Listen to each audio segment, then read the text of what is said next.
Hello students, आज हम शुरू करने जा रहे हैं फिजिक्स का पहला चैप्टर यूनिट्स एंड मेजरमेंट्स। अगर हम बात करें इसमें क्या क्या आता है, units, dimensions, measurements in devices and errors, ये हम पोर्शन कवर करेंगे सवालों की मदद से। तो अगर हम देखें प्रीवियस ईयर्स के पैटर्न को, तो डायमेंशंस के ऊपर डायरेक्ट 5 सवाल हैं। क्या बच्चों, सिर्फ एक क्वांटिटी दे दी और बोला इस क्वांटिटी के डायमेंशंस बताइए। तो हम शुरू करने जा रहे हैं पहले सवाल डायमेंशन से। This is our first question starting with the dimensions only. Here we have different quantities: force, work, surface tension, charge, resistance, voltage and inductance. We are supposed to find their dimensional formula, right? Starting with force, everyone knows force is mass into acceleration. So can I say the dimension becomes F equal to m and acceleration is LT minus 2. So this becomes ML T minus 2. Work क्या है बच्चों? Product of force and displacement in its direction, यानी F into S. तो हम कह सकते हैं work के डायमेंशन F के हम जानते हैं ML T minus 2 into L. तो यहां एल स्क्वायर कर दें, ये किसके मिल गए? वर्क के। अब आते हैं सरफेस टेंशन।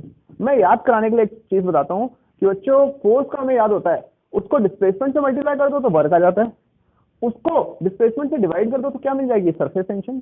सरफेस टेंशन की परिभाषा, डेफिनेशन क्या है? It is the force on either side पर unit length, right? So force पर unit length will give you what? Dimensions of surface tension. So surface tension can be written as MLT minus 2 force divided by L. So this power becomes how much? 0. अब आते हैं बच्चे charge पे। Charge और current के ऊपर बहुत confusion हुआ, किसको फंडामेंटल क्वांटिटी माने। तो फंडामेंटल क्वांटिटी मानना उसको बेहतर होता है जिसको हम इजीली मेजर कर सकते हैं। आप जानते हैं करंट को मेजर करना एमीटर की मदद से बहुत आसान है, बट चार्ज को मेजर करना थोड़ा कठिन है।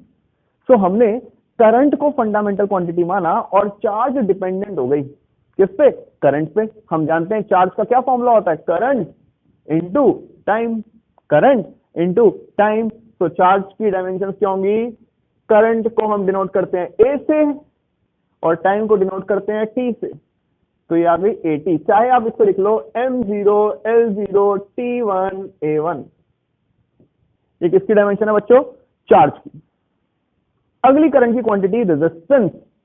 रेजिस्टेंस आते ही दिमाग में रिफ्लेक्ट आता है ओम्स लॉ का। Ohm's law V equal to IR, but वहां पे हमें B के डायमेंशन भी नहीं पता और R के भी नहीं पता। हम मदद हमेशा उसकी लेंगे जिसके हमें पता है। तो एक और फॉर्मूला होता है हीट का, heat equal to I square RT, heat equal to I square RT। तो हम यहां से R निकालेंगे H upon I square T। H क्या है बच्चों? हीट। हीट क्या है? एनर्जी। एनर्जी का यूनिट डायमेंशंस वर्क वाले, तो हमने लिख दिया R equal to ML2T minus 2 by current A square time T, और इसको सिंप्लीफाई किया तो ये मिला ML2T माइनस 3 A माइनस 2। ये किसके डायमेंशन आ गए? रेजिस्टेंस। कौन सी रेजिस्टेंस? Electrical resistance. कौन सी? Electrical resistance. अब बात करते हैं वोल्टेज की। दोबारा से वोल्टेज आता है V इक्वल टू IR, तो उसमें I पता है बट R निकालना थोड़ा कठिन है। तो हम यूज करते हैं इलेक्ट्रिक फील्ड में work done on a charge from moving it between 2 points having potential difference V। तो वहां एक फॉर्मूला पड़ा था W equal to QV, W equal to QV। तो वहां से हम V निकाल सकते हैं किसके बराबर? W by Q। W क्या है बच्चों? ML2T minus 2। Q क्या है? AT। तो ये आ गया ML2T माइनस 3 A माइनस 1। ये किसके डायमेंशन आ गए? वोल्टेज के या फिर पोटेंशियल डिफरेंस। आखिरी टर्म है इंडक्टेंस। अब इंडक्टेंस सुनते दिमाग में आती है, घंटी बजती है, E equal to minus L D by D T. E क्या है? EMF यानी पोटेंशियल डिफरेंस। उससे बेहतर है एनर्जी वाला फॉर्मूला। एनर्जी कहती है half L I square, capacitance में कहती है हाफ CV स्क्वायर, और इंडक्टेंस के लिए कहती है हाफ एल आई स्क्वायर। तो यहां से हम L के डायमेंशन लिख सकते हैं कैसे? 2 एक कांस्टेंट है dimensionless, E energy mL2T-2 by I यहाँ क्या? करंट, करंट यानी A स्क्वायर। तो ये हमें मिला mL2T-2 A-2। तो ये बच्चों हमने निकाला इंडक्टेंस के डायमेंशन। अब अगले सवाल में हम चलेंगे जहां पे हम काम करेंगे मैग्नेटिक फील्ड और मैग्नेटिक प्रॉपर्टी से रिलेटेड जितने कॉन्सेप्ट्स हैं, राइट। तो बच्चों अगले क्वेश्चन पे आते हैं। अगले में हमारे पास पहली क्वांटिटी है मैग्नेटिक फील्ड। अब मैग्नेटिक फील्ड दिमाग में आते ही सबसे पहला फॉर्मूला आता है बायट-सैवर्ट लॉ का। बायट-सैवर्ट लॉ का formula B = μ0 sin θ/r²। But वो हमारे काम का नहीं है। क्यों? क्योंकि हमें μ0 भी नहीं पता। फिर एक और फॉर्मूला हमारे दिमाग में आता है इनफाइनाइट वायर की वजह से मैग्नेटिक फील्ड μ0I/2πr। यहां भी हमें क्या नहीं पता? μ0 नहीं पता। यदि हम बात करें करंट कैरिंग वायर के ऊपर फोर्स मैग्नेटिक फील्ड में की प्रेजेंस में क्या था? F = ILB। ये फॉर्मूला याद है हमें। इसमें हमें क्या फायदा मिलेगा? F = ILB। F भी पता है, I भी पता है और L भी पता है। तो हम लिख देते हैं डायमेंशन फोर्स की mLT-2 bye current A length L। इसको सिंप्लीफाई कर लेंगे, L will get cancel out. तो डायमेंशन mL0 T-2 A-1। अगले पे आए प्लैंक कांस्टेंट।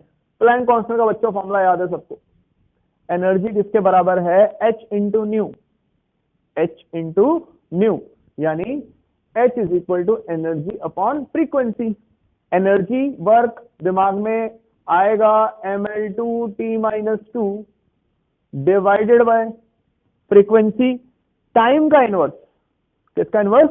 टाइम का इनवर्स। तो मैंने यहां लिख दिया T-1।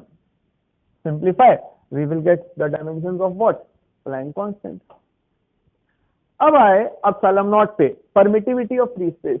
अगर परमिटिविटी बोलूंगा तो epsilon, permittivity of free space मतलब एप्सिलॉन नॉट। एप्सिलॉन नॉट का फॉर्मूला सारे जानते हैं, कूलम्स लॉ में आता है F = 1/4πε0 Q1 Q2/r²। तो वहीं से मैंने फॉर्मूला लिख दिया charge square by force by length का स्क्वायर, r लेंथ, राइट। तो चार्ज जानते हैं AT² by force mLT-2 into L²। simplify and we will get dimensions of what? Epsilon naught। Epsilon naught। अब आते हैं म्यू नॉट पे। Mu naught के लिए अगेन मैंने ये वाला फॉर्मूला यूज किया था, बट इसमें सिर्फ हमें बी याद रखना पड़ेगा। बट उससे ज्यादा समझदारी वाली बात क्या है? याद करो बच्चों, दो करंट कैरिंग वायर्स के बीच का फोर्स, दो करंट कैरिंग वायर्स के बीच का फोर्स पर यूनिट लेंथ, फोर्स पर यूनिट लेंथ का क्या फॉर्मूला है? Mu naught I1I2, mu naught I1I2 by 2πr। ये फॉर्मूला था। तो हमने लिख दिया म्यू नॉट की जगह F into 2πr by L into I1I2।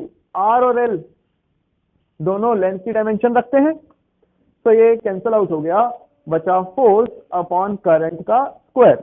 तो यहां फोर्स की डायमेंशन डाल देते हैं हम mLT-2 by current square A²।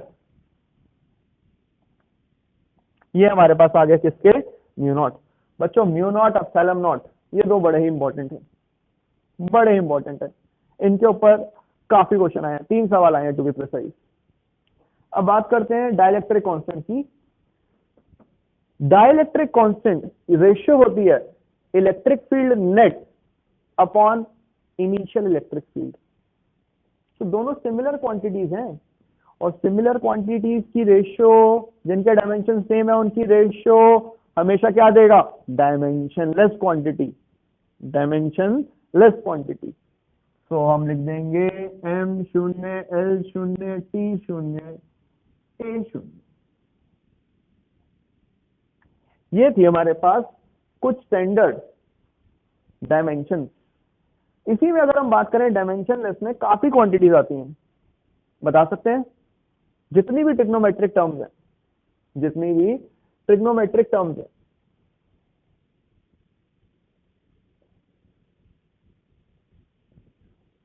Quantities कौन सी? साइन, कॉस, कॉट, सेक, जितनी भी क्वांटिटीज हैं ये सारी क्या है? डायमेंशनलेस। और बच्चों एक्सपोनेंशियल एंड लॉगरिथमिक।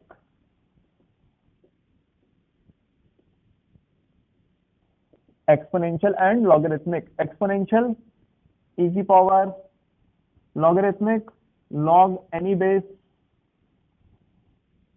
ये सारे भी क्या है? डायमेंशनलेस। बच्चों अब हम आए हैं अगले क्वेश्चन पे। AIPMT 2006 में पहली बार सवाल आया था इसके ऊपर।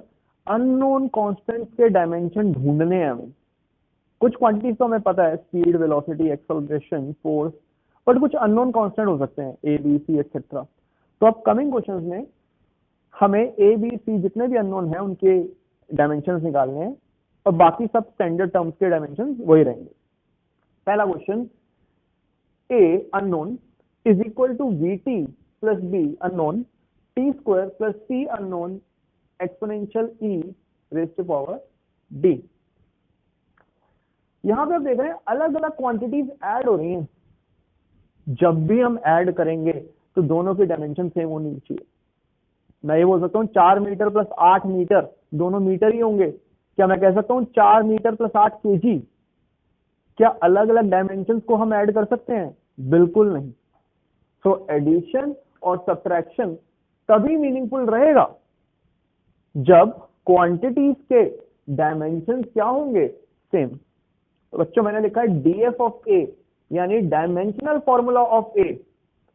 यदि हम इन सबको जोड़ रहे हैं तो जो मिलेगा उसके भी डायमेंशन क्या होंगे? सेम। मीटर जमा मीटर जमा मीटर, क्या मिलेगा? मीटर। केजी तो नहीं हो जाएगा, सेकंड तो नहीं हो जाएगा, नहीं, डायमेंशन क्या रहेंगे? सेम। तो हमने कहा ए के डायमेंशन वीटी के बराबर, बीटी स्क्वायर के बराबर, सी इंटू ई की पावर डी के बराबर। इन सब में से एक हमें पता होगा, वो कौन सा पता है हमें? ये वाला वी टी। वी है वेलोसिटी और टी है टाइम, ये स्पीड इंटू टाइम। अब क्या करेंगे?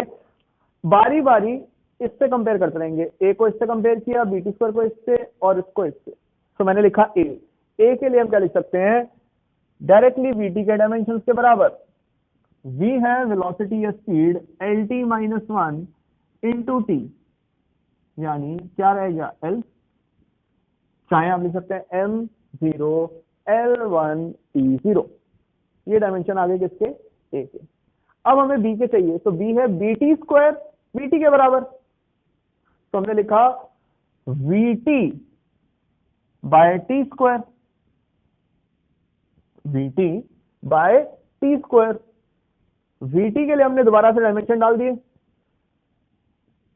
L T minus one T T to,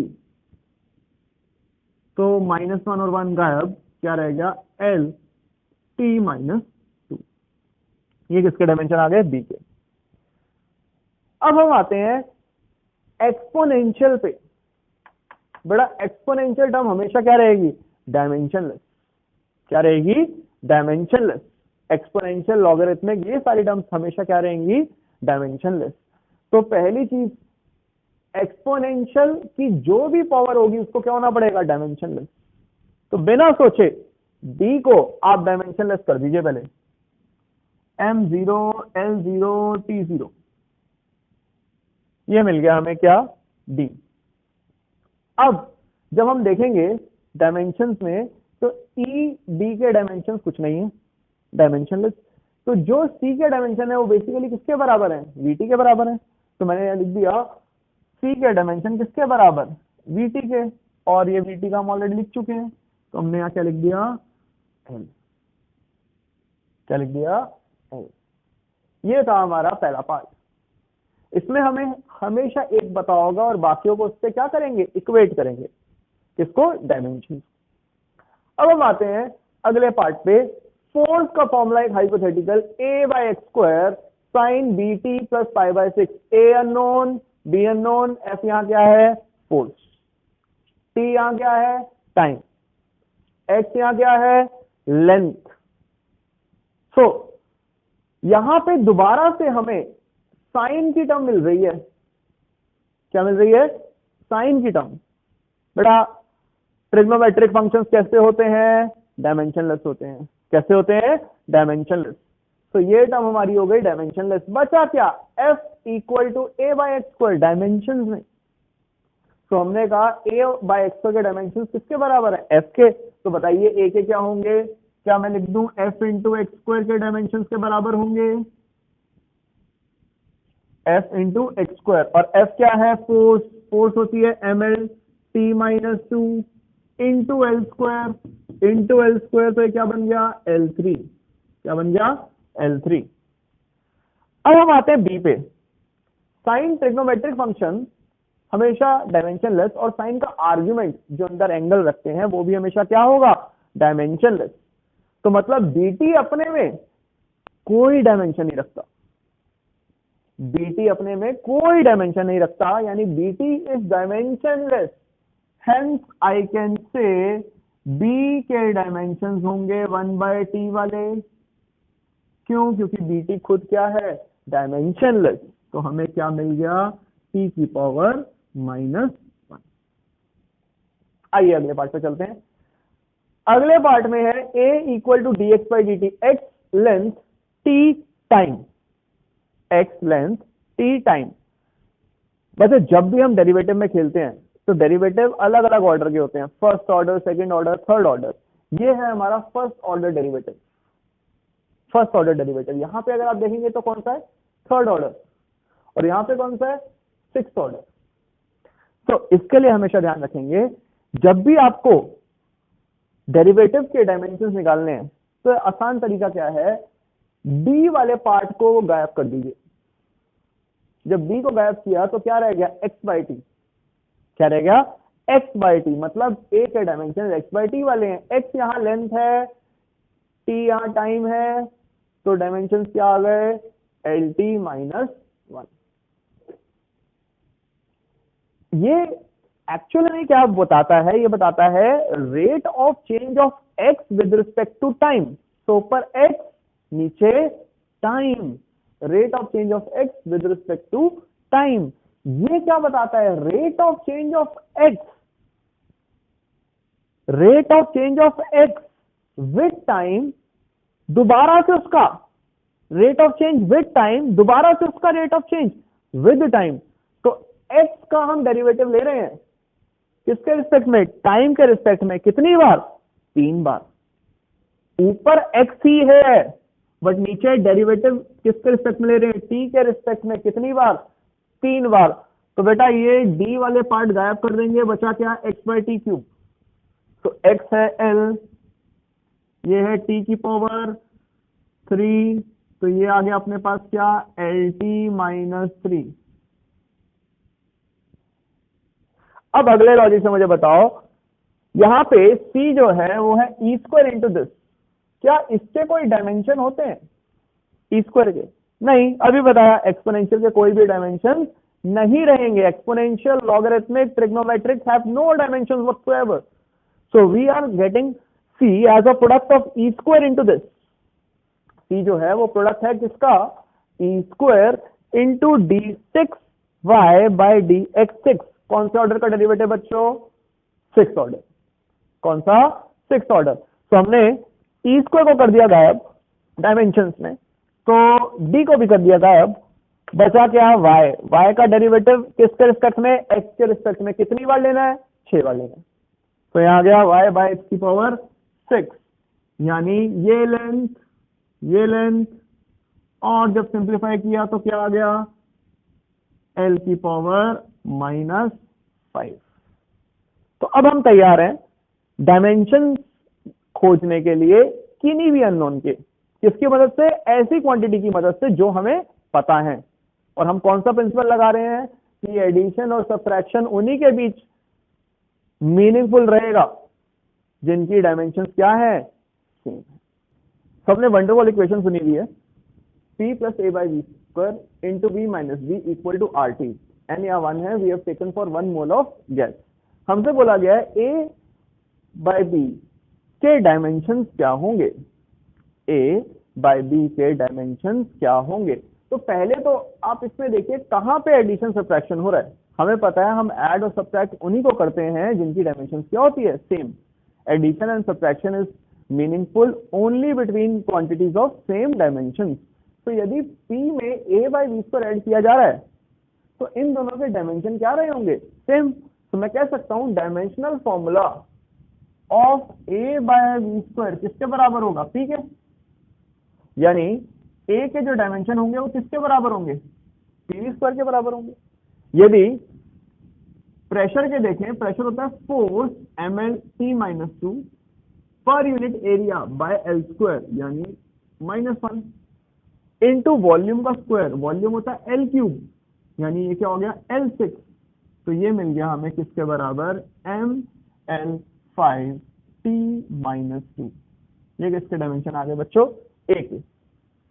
these are the dimensions of a। अब बात करते हैं b की। b को किसके साथ ऐड या सब्ट्रैक्ट कर रहे हैं, वॉल्यूम के साथ। तो मतलब b के डायमेंशन किसके बराबर होने चाहिए, वॉल्यूम के डायमेंशन के बराबर। Hence we can say very easily dimensional formula of b must be same as that of b। तो b के डायमेंशन किसके बराबर आ गए, एल क्यूब के। अब सवाल में हमसे क्या पूछा है, dimensional formula of a by b। a जानते हैं ml5t-2 divided by L cube. तो ये आ गया हमारे पास ml2t-2। ये किसके डायमेंशन आ गए, a बाय b के। आपसे पूछ सकता है कि भाई a इंटू बी के डायमेंशन क्या होंगे, तो कुछ नहीं करना, a के निकाल लिए, b के निकाल लिए और दोनों को क्या कर लिया, मल्टीप्लाई कर लिया। So this is the dimensional formula of a by b. So moving on to next question. अगला क्वेश्चन है कन्वर्जन ऑफ यूनिट्स। इसके ऊपर भी सवाल आया हुआ एक बार। क्वेश्चन ये है कि एक नया सिस्टम है यूनिट्स का जिसमें मास का यूनिट है नर्चर, एक नर्चर 10 kg के बराबर, लेंथ लीडर, एक लीडर 2 मीटर के बराबर, time n through 1e is equal to 3 seconds and current is achiever 1 small a is equal to 5 capital A that is ampere। अब इस नए सिस्टम में हमें बताना है यदि 1200 न्यूटन का कोई फोर्स लग रहा है जो कि स्टैंडर्ड ऐसा यूनिट है, उससे इस नए सिस्टम में इसकी वैल्यू क्या रह जाएगी। अब अगर हम बात करेंगे F हमने लिखा 1200 न्यूटन, तो पहला काम है न्यूटन को ब्रेक कर देना। हम जानते हैं डायमेंशन होती है mlt-2 या फिर यूनिट्स में केजी मीटर पर सेकेंड स्क्वायर, केजी मीटर पर सेकेंड स्क्वायर। तो हम क्या करते हैं, यहां से देखते हैं एक नर्चर 10 केजी के बराबर है, तो एक केजी 1/10 n होगा। तो मैंने लिखा 1200 एज इट इज, केजी की जगह लिख दिया 1/10 n, राइट। मीटर की जगह लिख दिया 1/12 और सेकेंड की जगह लिख दिया क्या, 1/3e। अब ये नीचे है तो ये ऊपर चला जाएगा यानी 1e/3 का स्क्वायर। सेकेंड नीचे है इसलिए क्या हो गया, रिवर्स हो गया। अब इसकी हम वैल्यू लिख सकते हैं, ये वैल्यू हमारे पास आ गई 540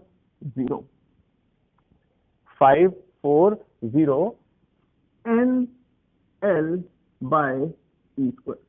आप यहां देखेंगे केजी n, मीटर l और s, तो ये हमारे पास वैल्यू आ गई किसकी, 1200 न्यूटन की। अब आते हैं Q के ऊपर।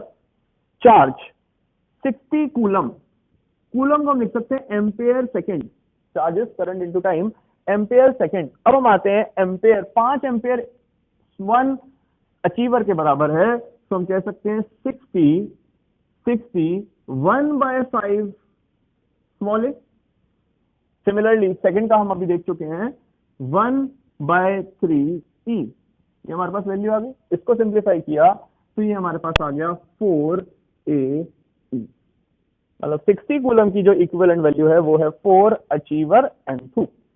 कितनी? 4 अचीवर N2। अब आते हैं आखिरी पार्ट पर, 72 kg पर मीटर क्यूब। हमने लिख दिया दोबारा से 72, kg की जगह रिप्लेस कर देंगे क्या? 1/10N, और सिमिलरली हम मीटर की जगह रिप्लेस कर सकते हैं क्या? इनवर्स में है, ध्यान रहे, L का क्यूब। तो इसको सिंप्लीफाई किया तो ये आ गया 6,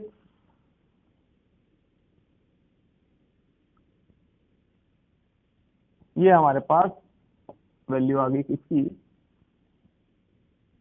डेंसिटी की 57.6 नर्चर पर लीटर क्यूब। तो ये हमारे पास कोई भी नया सिस्टम आएगा तो बहुत आसान है, पहले इसके यूनिट लिख लिए और उसको उसमें क्या कर दिया? रिप्लेस कर दिया। अब जो अगली कैटेगरी आती है, अगली कैटेगरी वो आती है फंडामेंटल क्वांटिटी ही बदल दो। हम जानते हैं जो फंडामेंटल क्वांटिटीज हैं वो जो हमने कंसीडर कर रखे हैं, मास का बात करें, मास, लेंथ, टाइम एक्सेट्रा। अब हमने उनको रिप्लेस कर दिया किससे? वर्क, एक्सेलरेशन, टाइम से। किससे? वर्क, एक्सेलरेशन, टाइम से। हमें बताना है इन फंडामेंटल क्वांटिटीज में लेंथ को कैसे हम एक्सप्रेस कर पाएंगे इन डायमेंशंस की टर्म्स में।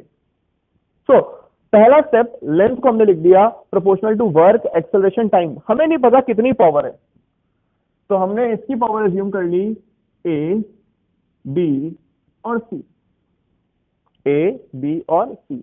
अब अगर मैं लिखूं लेंथ को, तो लेंथ को लिख सकते हैं हम क्या? M0 L1 T0, ये हमने लिख दिया।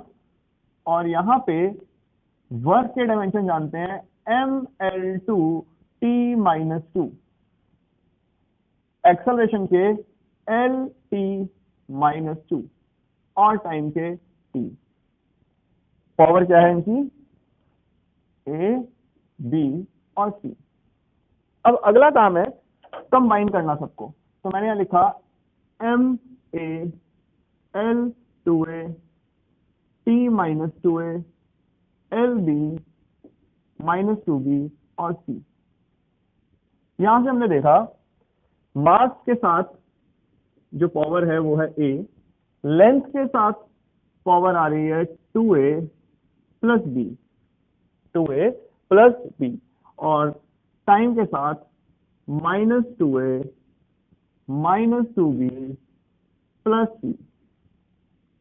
अब हम कंपेयर करते हैं।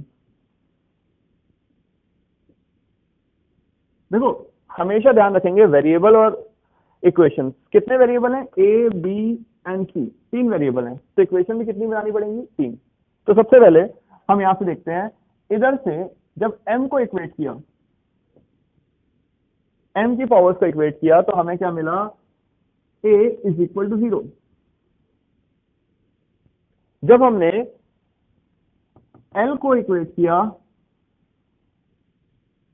L की पावर्स को इक्वेट किया तो क्या मिला? 2A plus B = 1। और जब हमने T की पावर्स को इक्वेट किया तो क्या मिला? -2A -2B प्लस C किसके बराबर? 0 के। ऑब्वियसली बात है, यहां से A मिल गया 0, इधर सब्स्टिट्यूट कर देते हैं इसको, तो हमें मिल गया B किसके बराबर? 1। अब हमारे पास B आ गया, A आ गया, दोनों की वैल्यू इसमें सब्स्टिट्यूट कर देंगे तो क्या आ जाएगा? C। तो ये आया 0 -2 प्लस C = 0। तो C किसके बराबर आ गया? 2 के बराबर। C आ गया हमारा 2 के बराबर। तो जो लेंथ है उसको हम कैसे लिख सकते हैं? वर्क, एक्सेलरेशन, टाइम, इनकी टर्म्स में। तो वर्क की पावर मानी थी A की वैल्यू 0, A एक्सेलरेशन उसकी पावर थी B की वैल्यू 1, और T था टाइम, कितनी value? 2। So this is how length is expressed in the new fundamental quantities which are being taken as work, acceleration and time. So moving on, our next question is based on significant figures. Remember, when we talk of significant figures or significant digits, there are certain rules. I'm going to teach you the rules with the help of examples. हर एक example में एक rule छुपा हुआ है, उसको देखते हैं। सबसे पहला, यदि हम बात करें 1924, ये नॉन डेसिमल नंबर है, कोई डेसिमल नहीं है, तो जितने भी नॉन जीरो डिजिट्स हैं वो सारे सिग्निफिकेंट है। कितने हैं यहाँ पे? 4। तो हम कह देंगे इसके सिग्निफिकेंट फिगर्स कितने हो गए? 4। यहां पे हमने देखा दोबारा कोई डेसिमल नहीं, जितने भी जीरो नॉन जीरो डिजिट्स के बीच में है वो भी सारे कंसिडर किए जाएंगे, सारे कंसिडर किए जाएंगे।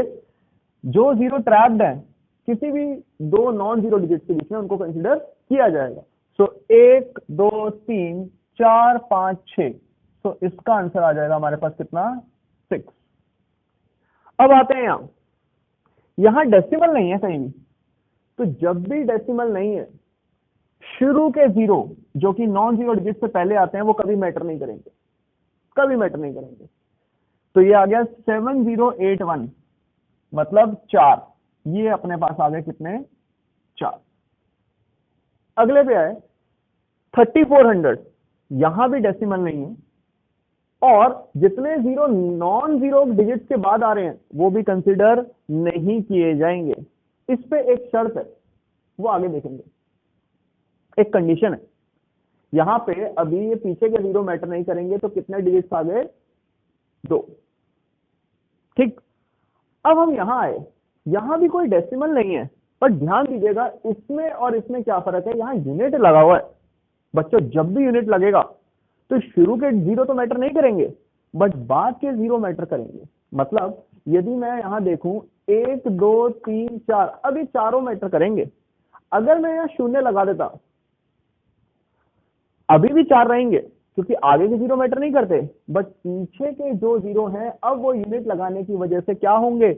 मैटर करेंगे। तो अब जो हमारे पास डिजिट्स आएंगे वो कितने आएंगे? 4। दोबारा देखें, यहां पे 2 आएंगे क्योंकि यूनिट नहीं था, डेसिमल नहीं था। यहां यूनिट है, मीटर, तो जो भी पीछे के जीरो हैं अब वो मैटर करेंगे। अब हम यहां आते हैं बच्चों, यहां पे डेसिमल है। अब डेसिमल से चलते रहो जब तक नॉन जीरो डिजिट ना आए। ये आ गया 3। 3 के पहले जितने भी जीरो हैं वो मैटर नहीं करेंगे, मैटर नहीं करेंगे। तो यहां कितने डिजिट्स आ गए? केवल 2, केवल 2। ये कौन सा? डेसिमल। डेसिमल चलते रहे चलते रहे चलते रहे, यहां आ गया 3। ये शुरू वाले मैटर करेंगे? नहीं करेंगे। बट 1 2 क्या ये मैटर करेगा? बिल्कुल करेगा। कितने हो गए? 3। जब भी डेसिमल आएगा तो पीछे वाले हमेशा मैटर करेंगे। यानी हम एक रूल बना लेते हैं, जब भी डेसिमल हो तो पीछे वाले जीरो हमेशा मैटर करेंगे। डेसिमल हो, पीछे वाले जीरो हमेशा मैटर करेंगे, बट आगे वाले मैटर नहीं करेंगे। अब हम यहां आए 2.81 into 10 की पावर 10 एक्सपोनेंशियल फॉर्म कभी भी सिग्निफिकेंट डिजिट्स को अफेक्ट नहीं करती। तो यहां पे हमने देखा, यहां कितने डिजिट्स हैं? 3। 1 2 3, तो आंसर कितना आ गया? आई थिंक सबको क्लियर है। अब हम आते हैं राउंडिंग ऑफ। जब भी राउंडिंग ऑफ का सवाल आए तो पता लगाइए कितने डिजिट तक पूछा है। राउंडिंग ऑफ हमसे कितने डिजिट तक पूछा है। यहां पे हमें बोला है कितने डिजिट तक जाना है? 4 डिजिट। तो अपने आप एक लाइन बना लीजिए 4 के बाद, ये हमने लाइन बना ली। 6.5837 आ रहा है इसके बाद। क्या ये नंबर 5 से बड़ा है? बड़ा है। तो जो इसका आंसर आएगा इट विल बी व्हाट? 65.84। 1 से बढ़ा देंगे। यदि नंबर 5 से बड़ा है, 5 से बड़ा है, तो पहले वाला digit, preceding digit is increase by what? 1। यहां आते हैं, ये हमने लाइन लगा दी 4 डिजिट से। बात क्या है? 2। क्या 2 5 से बड़ा है या छोटा है? 5 से बड़ा है या छोटा है?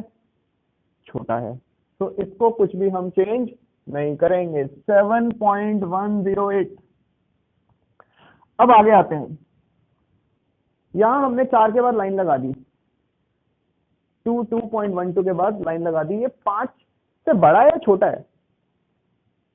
51, क्या 51 50 से बड़ा है? बिल्कुल बड़ा है। तो इस 51 को 5 से बड़ा मानेंगे।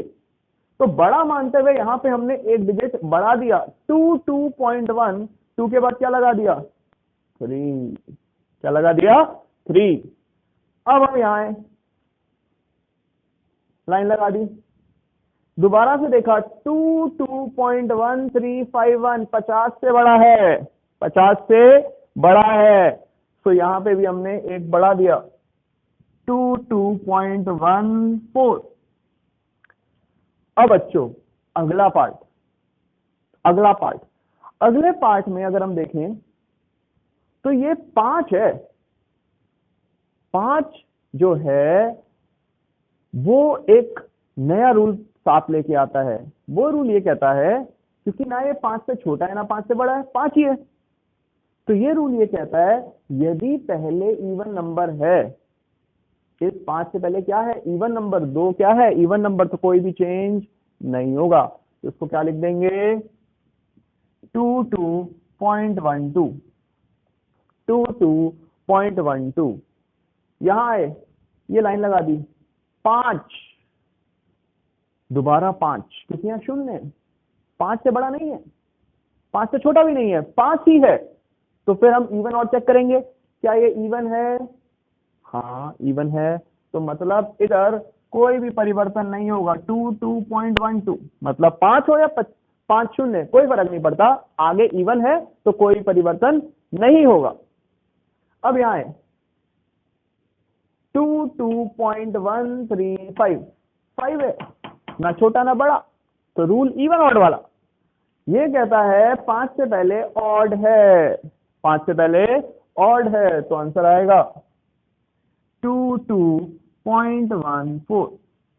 एक बढ़ा दिया हमने, तो बच्चों क्या पता चला? 5 से ज्यादा हुआ तो तुरंत बढ़ा दो, 5 से कम हुआ तो कोई चेंज नहीं, 5 हुआ, 5 शून्य हुआ, 5 शून्य शून्य हुआ, तो हमें देखना है किसको? Even odd. Even odd, odd पे एक बढ़ेगा, इवन पे कोई भी चेंज नहीं होगा, राइट। ये हमारा था राउंडिंग ऑफ। अब बच्चों आते हैं एक्सपोनेंशियल फॉर्म पे, correct form of exponential form. Exponential form की करेक्ट फॉर्म क्या है? पहली चीज हमने यहां देखा 640200, इसके डिजिट बताओ, टोटल सिग्निफिकेंट डिजिट क्या है? पीछे के 0 मैटर करेंगे? नहीं करेंगे। क्यों नहीं करेंगे? क्योंकि ना डेसिमल है ना कोई यूनिट है। तो डिजिट आए 1 2 3 4, मतलब सिग्निफिकेंट डिजिट कितने रहने चाहिए? 4। यहां पे कितने हैं? 2, गलत। यहां कितने हैं? 3, गलत। यहां कितने हैं? 1 2 3 4, कितने? 1 2 3 4, तो ये हो गया सही, और ये दोबारा से क्या हो गया? गलत। तो बच्चों जब भी एक्सपोनेंशियल फॉर्म में उतारेंगे तो ध्यान रहे जितने सिग्निफिकेंट डिजिट्स पहले थे उतनी ही फिगर्स बाद में भी रहनी चाहिए, रहनी चाहिए। अब हम यहां आते हैं, find the value of this. पहले तो मैं इनको ऐड करके रख देता हूं। ये हमने लिख दिया 603.131। अब हम यहां देखते हैं, हम ऐड कर रहे हैं तो केवल डेसिमल डिजिट्स को देखना है, डेसिमल डिजिट्स को। इसमें डेसिमल के कितने हैं सिग्निफिकेंट? 2। इसमें डेसिमल के कितने हैं? 3। छोटा कौन सा है? 2। तो डेसिमल में यहां भी छोटे कितने रहने चाहिए? 2। तो मतलब हमें इसको राउंड ऑफ कहां तक करना है? 2। 2 के बाद वाला नंबर 5 से छोटा या बड़ा? छोटा। तो क्या कोई भी चेंज होगा इसमें? नहीं, मतलब इसका आंसर रहेगा 603.13, 603.13। दोबारा बोलता हूं, जो ऐड कर रहे हैं या सब्ट्रैक्ट कर रहे हैं तो जितने डेसिमल डिजिट सबसे छोटे मात्रा में पाए जाएंगे वही फाइनल रिजल्ट में आने चाहिए। यहाँ है 2, यहाँ है 3, तो आंसर कितना आया? 2 डिजिट्स वाला। अब यहाँ सब्ट्रैक्ट करके देखते हैं, इसको सब्ट्रैक्ट किया तो आ गया 20.28। अब बच्चों देख के बताओ, डेसिमल के पीछे कितने हैं? 2। इधर भी कितने हैं? 2 है। 2 तो मतलब जो आंसर है वो भी हमारा किसमें आ रहा है? 2। तो कोई भी परिवर्तन नहीं है, ये हमारा 20.28 एज इट इज आ गया। अब यहाँ है मल्टीप्लाई डिवाइड हो रहा है। मल्टीप्लाई डिवाइड के लिए रूल याद रखेंगे कि हमें डेसिमल नहीं, सारे डिजिट्स देखने हैं, सारे सिग्निफिकेंट डिजिट्स देखने हैं। यहाँ सारे सिग्निफिकेंट डिजिट्स अगर हम देखें कितने हैं? 4। यहाँ कितने हैं? 2। तो छोटा वाला 2, तो फाइनल रिजल्ट में कितने सिग्निफिकेंट फिगर्स? 2। अब पहले इसको डिवाइड कर देते हैं। 80 divided by 3 26.66 so on, non terminating. हमें कितने डिजिट्स रखने हैं बच्चों? 1 2 2 मिनिमम रखने हैं। अब 2 मिनिमम रखने हैं तो इसके बाद देखा क्या है? 5 से बड़ा है? बिल्कुल बड़ा है। तो आंसर क्या आएगा? 27। क्या 27.0 सही है? नहीं, क्योंकि यहाँ 4 है या 2 है, हमें चाहिए 2। तो मैंने इधर इसको राउंड ऑफ कर दिया, तो राउंड ऑफ करके क्या मिल गया? 27। आते हैं आखिरी पे, 8.50 इंटू 2.000 मल्टीप्लाई किया तो बच्चों ये आ गया 17। कितना आ गया? 17। अब हम बात करते हैं, मैंने डेसिमल लगा दी। यहां देखिए, इधर हमारे पास है 3, यहां पे है हमारे पास 4, कम कितना हुआ? 3। तो हमें इसको कहां तक रखना है? 3 तक। तो मतलब आगे के 0 इसमें से हटा देने हैं, तो मतलब ये आंसर क्या आएगा? 17.0। बच्चों कई बार फ्री के मार्क्स होते हैं, आपको क्वेश्चन दे दिया और आप राउंड ऑफ के रूल, सिग्निफिकेंट फिगर्स के रूल अगर भूल गए तो दिक्कत होगी। इसलिए एक बार समझ लीजिए, एडिशन सब्ट्रैक्शन में क्या बोला मैंने? एडिशन सब्ट्रैक्शन में क्या याद करना है? लोएस्ट किसको देखना है? Decimal significant figures, lowest decimal significant figures. और यदि मल्टीप्लाई और डिवाइड कर रहे हैं तो क्या देखना है? टोटल सिग्निफिकेंट फिगर्स में से लोएस्ट वाले को, याद रहे। अब हम यहां आते हैं, order of magnitude of following. पहला तो बेटा काम क्या है इसमें कि आप इसको एक्सपोनेंशियल फॉर्म में लिख दो। 2400 मतलब 2.4 इंटू 10⁻3, यही आ गया। अब देखो ये नंबर क्या 5, ये नंबर क्या 5 से बड़ा है? बड़ा है ये छोटा है? छोटा है। तो छोटा है तो मतलब जितने डिजिट यहां हैं उतने ही एज इट इज लगा दिए, उतने ही एज इट इज लगा दिए। यहां पे है 49000, एक्सपोनेंशियल फॉर्म में लिख दिया। क्या है? 5 से छोटा है या बड़ा है? छोटा है। क्या है? छोटा। तो यहां पे हमने पावर 4 थी तो हमने क्या लिख दी? पावर 4। ये होता है ऑर्डर ऑफ मैग्नीट्यूड, पावर कितनी है। अब हमने एक्सप्रेस किया इसको, ये आ गया 5 आते ही इसकी पावर को 1 से बढ़ा देंगे तो ऑर्डर हो गया 4 जमा 1 5, 4 + 1 that is 5. Over here we have again greater than 5, so power will be increased by 1. Order of magnitude becomes 5. Here also greater than 5. This is -2, so the power becomes -1. Now let me give you one example. Everyone knows the value of capital G. 6.67 into 10⁻⁻11 into 10⁻⁻11 Newton meter square per kg square. Here it is an exponential form. Is it greater than 5 or less than 5? Greater than 5. 5 से बड़ा है तो जो order है क्या लिखना चाहिए? -11 + 1 यानी कितना? -10। तो आपका एक काम है, जितने भी कांस्टेंट्स आप जानते हैं, Planck constant, permittivity, everything, find their order of magnitude. So with these examples, I tried to teach you all the rules of significant figures, rounding off, exponential form, and order of magnitude.